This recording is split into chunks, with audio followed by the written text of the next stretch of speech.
The Empire called Thrawn its greatest military commander, yet the weapon that ended his campaign was already standing behind his chair. 5 years after the Battle of Endor, Grand Admiral Thrawn launched an offensive that nearly destroyed the New Republic. His fleet was winning at the Battle of Bilbringi when reinforcements from neighboring Imperial sectors were only minutes away. But the blade that found his chest did not come from an enemy warship or a commando team. It came from a Noghri bodyguard named Rook, and Thrawn never suspected what that loyalty was really built on. His method could predict fleet movements, identify enemy commanders from their art, and dismantle military formations with surgical skill. But it could not predict what would happen when people discovered that everything they believed was a lie. That blind spot would follow Thrawn from his exile among the Chiss all the way to the Bridge of the Chimera, where it would finally catch up with him. Before the Empire ever found Thrawn, his own people had already decided he was too dangerous to keep. Thrawn was born among the Chiss, a civilization of blue-skinned near-humans deep in the unknown regions. Chiss military doctrine held one rule that could never be broken: no preemptive strikes. The only acceptable proof of an enemy's hostile intent was an attack already underway. Weapons production, fleet mobilization, and increased espionage were not enough to justify firing first. Thrawn disagreed, believing those preparations were proof enough and that waiting for the first blow was a luxury no responsible commander could afford.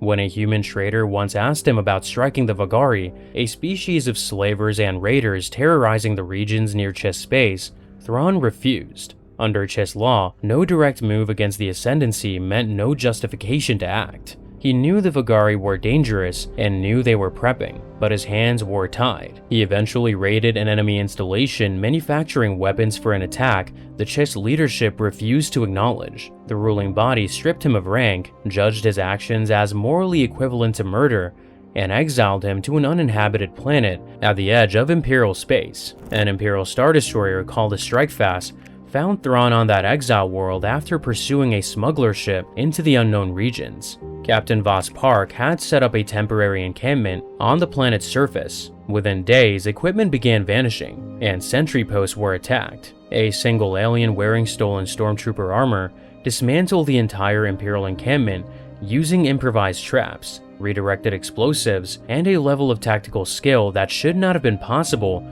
for one individual. When Park brought the alien aboard, his first officer compared Thrawn to Jawas and warned that the Emperor would never accept a non-human. Park overruled him, not out of principle, but out of ambition, because his cousin had commanded Vader's ship during the recruitment of aliens from a ruined world. His cousin had been promoted to Vice Admiral for that encounter. When Park asked what Thrawn wanted in return for cooperating, the answer was not loyalty to the Empire. It was access to fleet intelligence on alien threats, and the possibility that Palpatine might send him back to the unknown regions with enough firepower to protect his own people. Thrawn weighed the offer and accepted it as a calculated risk worth taking. From the very beginning, the relationship was built on using each other rather than shared belief. The Empire gave Thrawn a career, but it never truly gave him a home, and every advancement pushed him further from the Imperial core and deeper into frontier campaigns. Because his commanders and courtiers had never learned to feel comfortable with those glowing red eyes, the Emperor kept finding reasons to send him farther away. When he lost a political fight at court, everyone else in the losing faction was demoted, imprisoned, or reassigned to the Outer Rim. Thrawn's punishment was worse because he was an alien. He was exiled to the unknown regions, a posting one former Imperial operative described as a fully populated Rancor pit. Even so, one of the Empire's most celebrated fighter pilots recalled that Thrawn had designed the battle plan at Dara 4, one of the Empire's greatest victories. Yet while the pilots who flew the mission were celebrated, Thrawn was ignored because the tactics had come from an alien brain. Only when the traitorous Admiral Zarin launched a coup and was killed did the Empire finally grant Thrawn the rank he had earned, making him the only non-human ever to hold the title of Grand Admiral, though he was not elevated alongside the original 12 and instead filed a vacancy created by internal betrayal. It was a crisis measure forced by desperation rather than granted through respect. Still, the rank gave Thrawn access to something the Empire would come to regret. Once he held the rank of Grand Admiral, Thrawn could finally negotiate directly with the Emperor, allowing him to request ships, intelligence, and resources for operations in the unknown regions. Their conversations no longer concerned whether he belonged in the Empire, but how far Reach could advance his own strategic goals through the other. He requested a minimum of 6 additional Star Destroyers for operations in the unknown regions. Palpatine pushed back, questioning whether Thrawn focused too much attention on those distant reaches. When Thrawn described the alien alliances he had been building, the Emperor dismissed them, insisting that non-human species could never form any sort of lasting alliance. During the years before Endor, Thrawn also demonstrated an approach to warfare completely different from anything Palpatine had approved. He personally infiltrated a Black Sun criminal fortress on Corellia, wearing Mandalorian armor. He dismantled the operation from the inside, eliminated the local crime lord through law enforcement proxies, and left no trace that the Empire had ever been involved. When he reported back, he explained that the confusion surrounding the event would leave his enemies uncertain and off balance. Where Palpatine would have sent stormtroopers, Thrawn made sure no one could prove who was responsible. What the Empire considered a remote punishment gave Thrawn exactly what he needed: distance from the Imperial Court and room to build something Palpatine never fully understood. The same doctrine the Chiss had called murder, the Empire called genius. The Empire Thrawn returned to after Endor was broken beyond what any single commander could repair, and the damage had already begun at the top. Palpatine's Death Stars had concentrated the best young officers on high-profile assignments designed to advance careers rather than win wars. When the Executor was destroyed at Endor, it killed too many of the Empire's most capable mid-level commanders in a single blow. It was a loss the fleet never recovered from, leaving Thrawn to inherit a force manned almost entirely by inexperienced conscripts recruited by threat or force. Because Palpatine had designed the Empire to depend on his personal will, and it kept his leaders fighting each other throughout his reign, the system collapsed the moment he died. Thrawn received the wreckage rather than a working military. He later theorized that Palpatine had been using the Force to push his will through every officer in the fleet. When that control disappeared, the command structure fell apart because the organization holding it together had never truly existed on its own. The Moffs who gave Thrawn authority over military forces on paper still starved him of actual ships. He was left with roughly a dozen Star Destroyers, of which only 6 were fully loyal. Grand Moff Kane, who controlled the Pentastar alignment and the Super Star Destroyer Reaper, agreed only to a temporary military arrangement and held back his full strength. The Grand Admiral accepted these constraints without complaint and built his offensive from scraps, telling Captain Pellaeon that the opening stages would require relatively few warships. He seemed to relish the challenge, assembling his campaign from borrowed cruisers, a second force under an ambitious subordinate, and a cloning facility hidden inside a mountain on the planet Wayland. The same preference for confusion and indirect pressure that defined his earlier career became the foundation of his post-Endor offensive. Where Palpatine had built Death Stars to centralize fear, Thrawn converted a luxury entertainment suite aboard the Chimera into an intelligence center. He fought using the Rebellion's own former strategy, staging high-profile raids against New Republic systems and vanishing before a coordinated response could form. His approach followed the same hit-and-run tactics that rebels and guerrilla fighters had used for thousands of years. The Empire's greatest admiral was fighting like a rebel, but even the best strategy required reliable tools, and the Grand Admiral was building his campaign from parts that were already starting to break. The method that made Thrawn's campaign possible was his ability to study a species' art and predict their behavior in combat, a technique no other Imperial commander had ever attempted. Aboard the Chimera, where other officers might have kept recreation facilities, Thrawn had installed a private command room surrounded by holographic projections of alien artwork.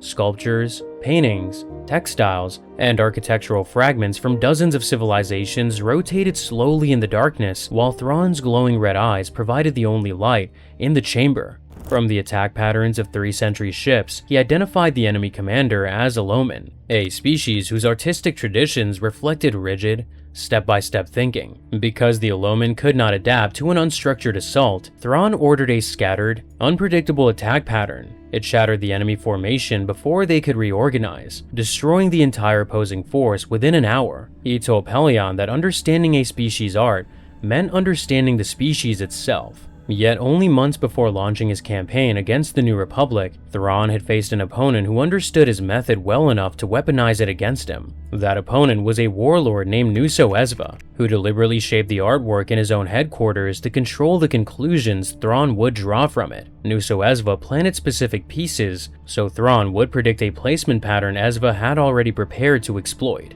The trap accounted for every element of Thrawn's expected response, from the juggernauts on the main avenue, to the flanking stormtroopers, to the fighter insertion through shield gaps. Esva told his ally that everything was proceeding exactly as he had predicted, but Thrawn had anticipated the trap. Because he recognized what Nuso Esva was doing, he sent empty juggernauts driven by droids with all weapons removed and committed minimal forces. He used Esva's certainty as a cage, so that every committed enemy position became a fixed target. Thrawn told his own officer the critical insight. The enemy understood how the Grand Admiral worked. Mutual awareness was itself a weapon he could turn, because the genius was not the art of analysis, but knowing when the analysis was being used against him. Nuso Esva proved that an informed enemy could turn Thrawn's own method against him, but against a known adversary, Thrawn could adapt. The real danger was something closer, quieter, and far more personal. If you want to see more videos like this one, a quick subscribe means you will always be first to know.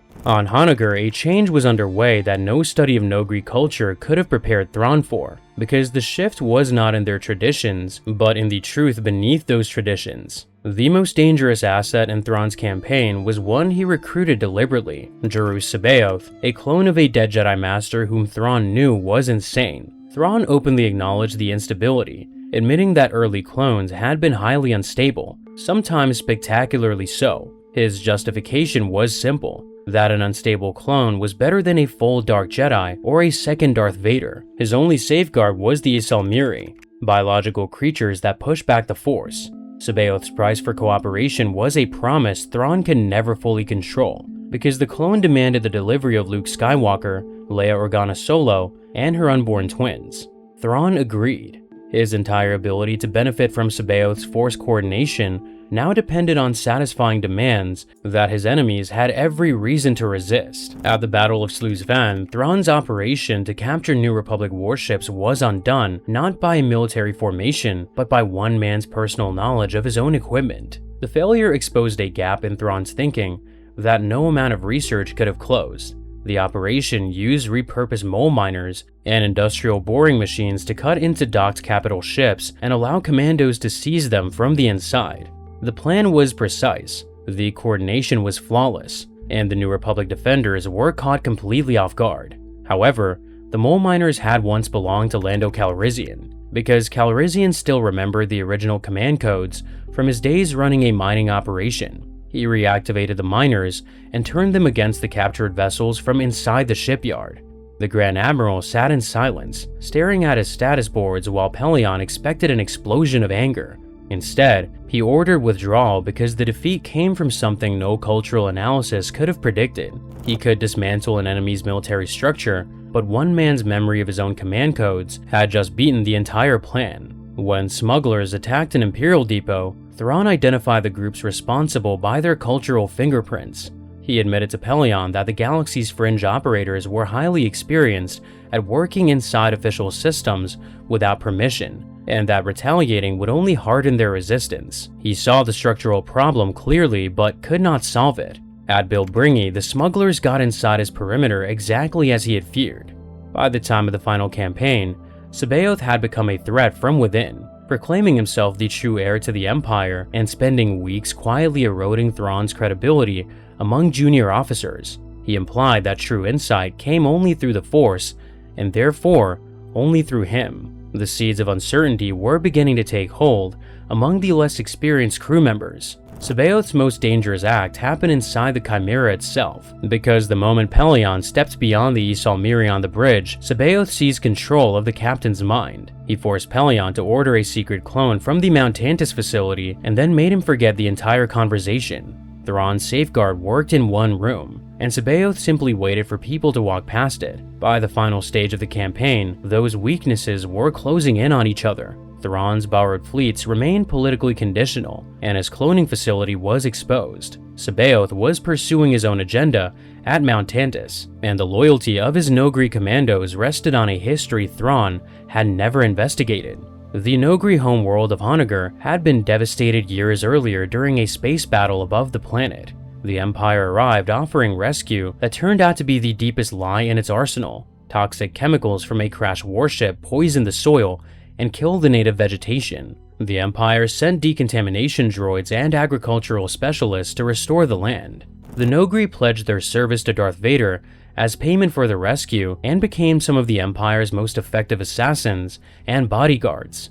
However, the rescue was a lie. The Empire had infested Honoghr with a hybrid strain of culm grass that killed all remaining plant life. The decontamination droids cleared small patches just enough to make the process look real, but never enough to actually restore the planet. The Empire kept it poisoned on purpose because a healthy Honoghr would produce a free Noghri population with no reason to serve. The Grand Admiral inherited this system and never examined it. He used the Noghri as instruments, respected their capabilities, and treated their loyalty as a permanent truth, no different from the hull plating on his warships.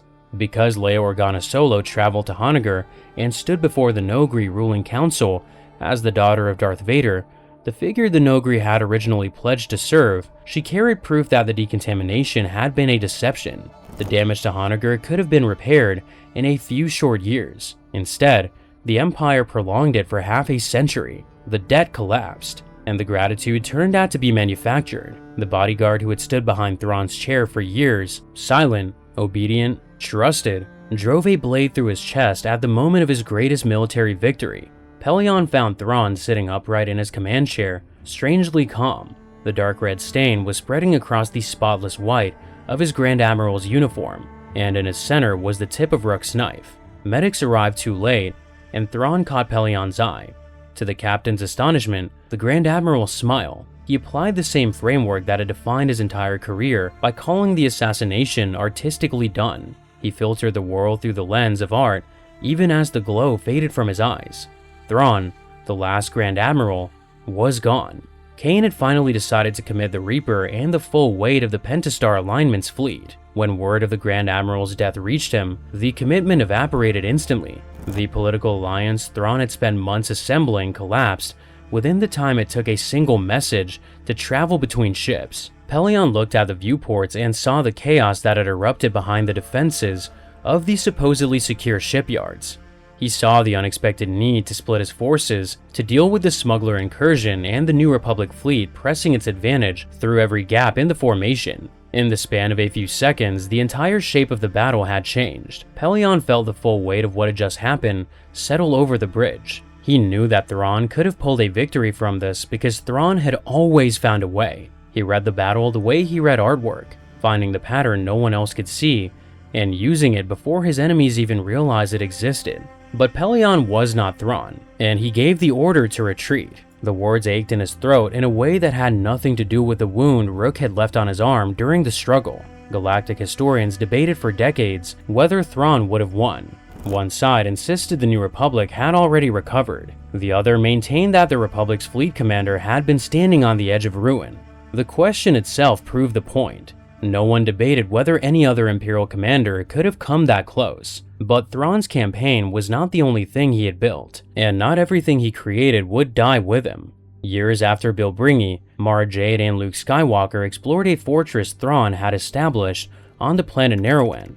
They discovered a galactic hollow showing an entirely new area of controlled territory spanning the equivalent of 250 sectors, nearly 30 times the size of the Imperial Remnant. The territory had garrisons, intelligence posts, shipyards, and alliances with dozens of local species, all assembled in secret while the Empire thought it was punishing him. The fortress held operational records confirming the full scope of what he had constructed during those years beyond the frontier. The discovery also forced them to reconsider the apparent accident that had begun Thrawn's Imperial career. One of his officers revealed that Palpatine had made at least 2 attempts to recruit Thrawn before the strike-fast encounter. His entry into Imperial service may have been coordinated more carefully than Captain Parck ever understood. Thrawn had told his people at the Nerowan fortress that if he was ever reported dead, they should continue their work in the unknown regions and look for his return 10 years afterward. The Empire of the Hand did not collapse.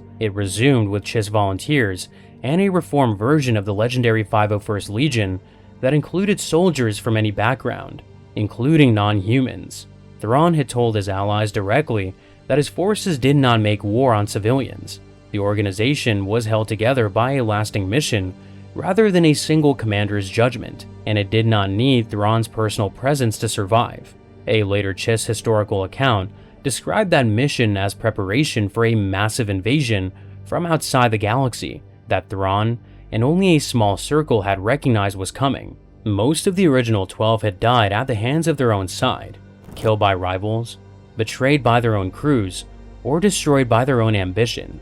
Thrawn was the only Grand Admiral whose reputation continued to grow stronger after death. In the years that followed, a Moff named Dizra concluded that the Imperial Remnant needed a focal point. It needed a leader the fractured military could rally behind. Because Pellaeon had lost the will to fight, Dizra spent 8 years searching for someone who could impersonate Grand Admiral Thrawn. He eventually found a con artist named Flim who could wear blue skin makeup and glowing red-eye contact lenses. He could fit into a white Grand Admiral's uniform that no longer belonged to anyone alive. Flim looked the part, but his tactical ability was non-existent. The strategy came from a clone of Chiss, the royal guardsman who had failed to protect Thrawn at Bilbringi. The cloning process had preserved enough of Thrawn's military thinking for Chiss to guide the performance, while Dizra supplied the political connections. Together, the three of them formed a machine for manufacturing the appearance of Thrawn's return because the reality could not be replicated. Dizra's logic was simple. All they had to do was present Thrawn, and wishful thinking would do the rest. The entire Empire would rush to believe. The scheme worked. On the planet Kroktar, the false Thrawn received pledges of alliance while neutral systems came under his protection. The rumor of Thrawn's return reshaped the galaxy's political situation without a single battle being fought. 2 legacies outlived Thrawn. In the unknown regions, the Empire of the Hand carried forward the mission he had begun. In the known galaxy, his image became a political weapon for people who could imitate his appearance, but never his judgment. The Empire could recreate the symbol, but never the man.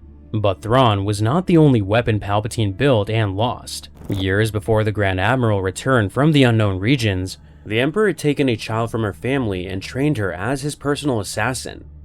When Palpatine died, his final command burned in her mind for years, driving her towards the one man she was ordered to destroy.